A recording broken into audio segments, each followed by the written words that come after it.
जय माता दी भक्तों, आप सभी को चैत्र नवरात्र की हार्दिक हार्दिक शुभकामनाएं। आशा करती हूँ आप सभी कुशल होंगे, मंगल होंगे। भक्तों, स्वागत है आपका मेरे चैनल भक्ति फुल पर। तो भक्तों, आज की इस वीडियो में हम चर्चा करेंगे कि जिन भी भक्तों ने व्रत रखा हुआ है चैत्र नवरात्रि का, उन्हें व्रत में क्या खाना चाहिए और क्या नहीं खाना चाहिए।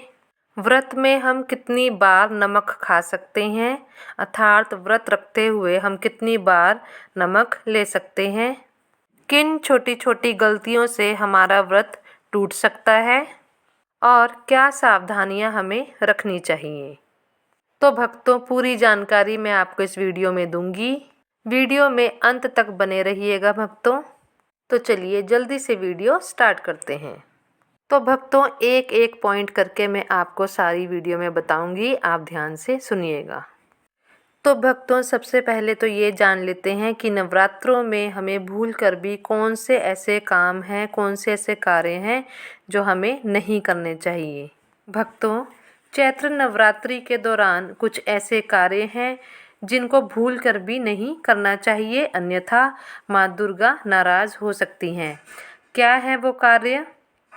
तो भक्तों, चैत्र नवरात्रि के 9 दिनों तक व्रत रखने वाले जातकों को अपनी दाढ़ी, मूछ या बाल नहीं कटवाने चाहिए, वैक्स नहीं करवानी चाहिए, आईब्रोज वगैरह भी नहीं बनवानी चाहिए।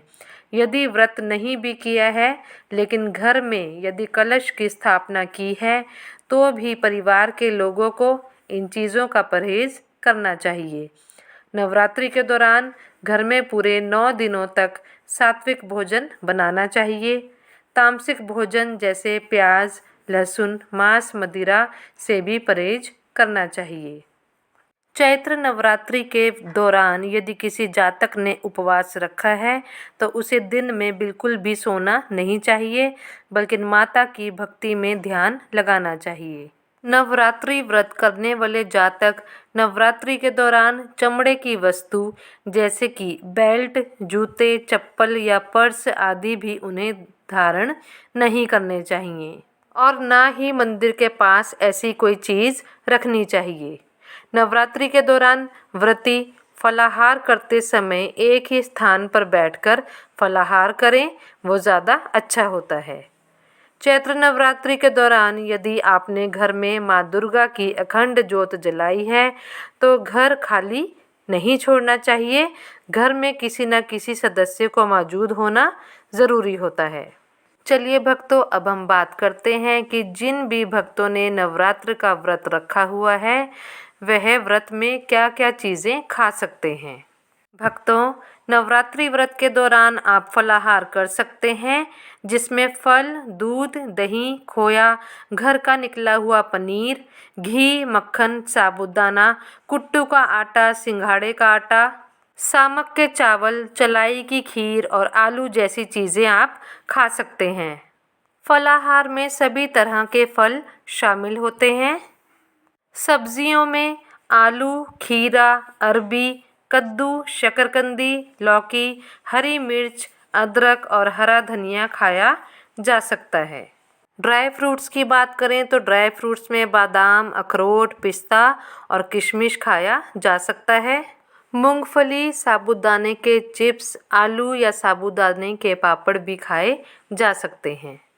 अगर मसालों की बात करें तो जीरा, हरी इलायची, काली मिर्च, दालचीनी, अजवाइन और लौंग आप खा सकते हैं और साथ ही मीठे में चीनी, गुड़ या खांड खा सकते हैं।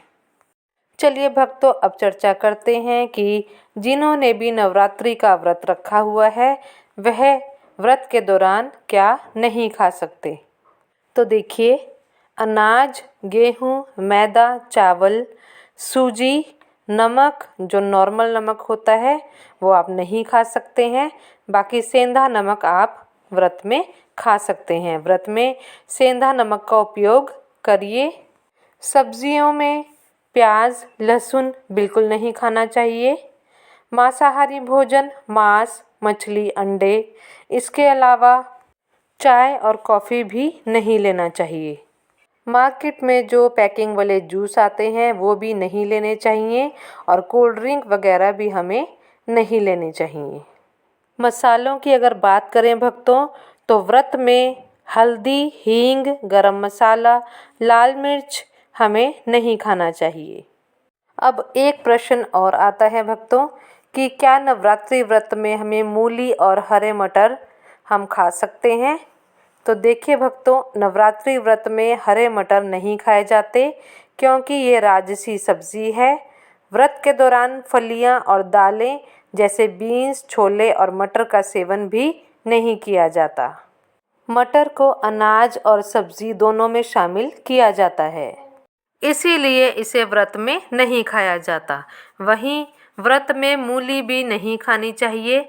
व्रत में जड़ वाली सब्जियां शामिल नहीं करनी चाहिए, इसीलिए भक्तों मूली, गाजर व्रत में बिल्कुल भी नहीं खाया जाता। चलिए भक्तों, अब जान लेते हैं कि नवरात्रि व्रत में हमें कितनी बार नमक लेना चाहिए, अर्थात कितनी बार हम नमक खा सकते हैं। तो भक्तों, शास्त्रों के अनुसार व्रत तभी पूर्ण होता है जब संयम के साथ व्रत रखा जाए। व्रत रखना एक शारीरिक तप होता है। नवरात्रि व्रत में अनाज का सेवन तो बिल्कुल भी नहीं किया जाता। सेंधा नमक यानी व्रत वाला नमक भी दिन में एक ही बार लेना चाहिए।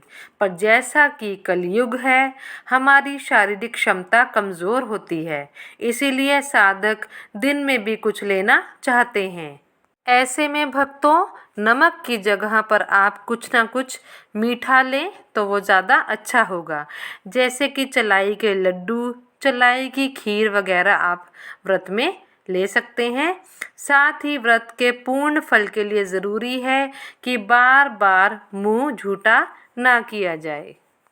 अब भक्तों, बारी आती है उन छोटी छोटी गलतियों की जो हम सभी व्रत के दौरान करते हैं, लेकिन हम ये नहीं जानते कि उन छोटी छोटी गलतियों से हमारा व्रत टूट भी सकता है।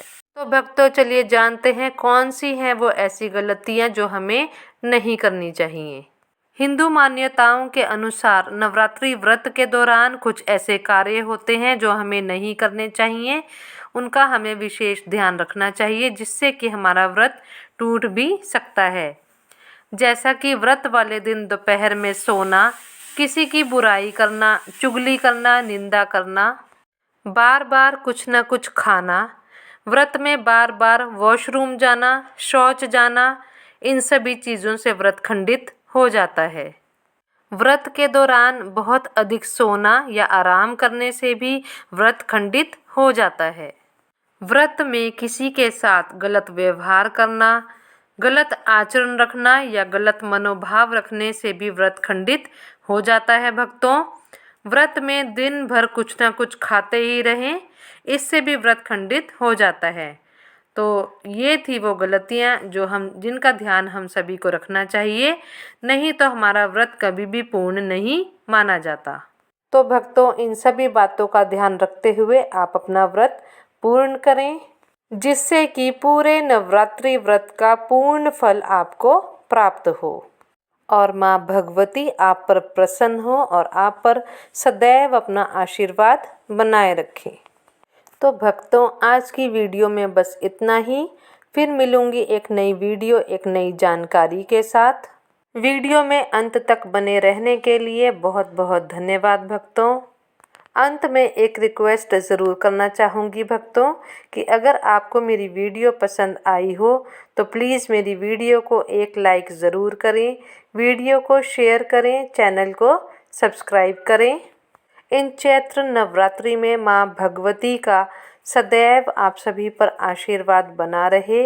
माँ भगवती आप सभी को धन धान्य से परिपूर्ण करे, मान सम्मान, यश, कीर्ति, पद प्रतिष्ठा का वरदान दें। आपके सब कार्य पूर्ण करें, सफल करें, हर कार्य में सफलता प्रदान करें। इसी मंगल कामना के साथ जय माता दी, हर हर महादेव।